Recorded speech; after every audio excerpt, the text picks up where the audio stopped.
Programang ito ay rated SPG, striktong patnubay at gabay ng magulang ang kailangan. Talagang babalutin ang tensyon ng burol ni Santino dahil sa tindi ng alitan sa pagitan nila Rigor at Tanggol.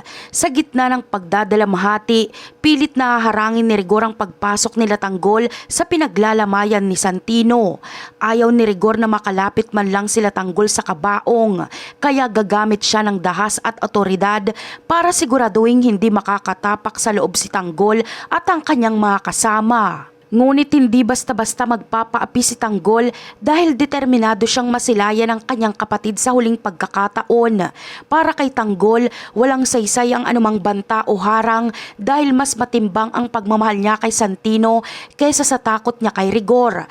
Kahit pa magkatutukan sila ng baril o humantong ang lahat sa isang malaking gulo, handang itaya ni Tanggol ang kanyang buhay, wag lang siyang mabigong makapagpaalam ng maayos kay Santino. Sa gitna ng kanilang tapatan, hindi mapipigilan ni Tanggol na isumbat kay Rigor ang lahat ng galit na nararamdaman niya.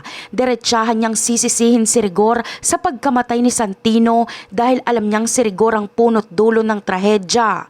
Para kay Tanggol, hindi sana nangyari ang lahat kung hindi naging mapusok at mapaghiganti si Rigor sa mga maling paraan na ginamit nito laban sa kanya. Lalabas ang masakit na katotohanan na ang pagkikita nila Tanggol at Santino bago ang insidente ay isa lamang palang patibong na binuo ni Rigor.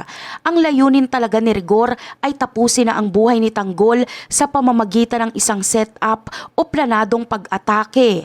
Ginamit niya ang pagkakataon na yon para maisakatuparan ng kanyang masamang balak na hindi inaalala ang panganib na pwedeng maidulot nito kay Santino. Kaya sa isang maling pagkakataon, kabaliktaran ang naging resulta ng masamang plano ni Rigor.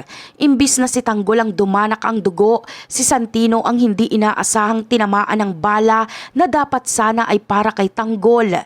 Dahil sa kagustuhan ni Rigor na pumatay, ang sarili niyang anak ang naging biktima ng sarili niyang galit at paghihiganti.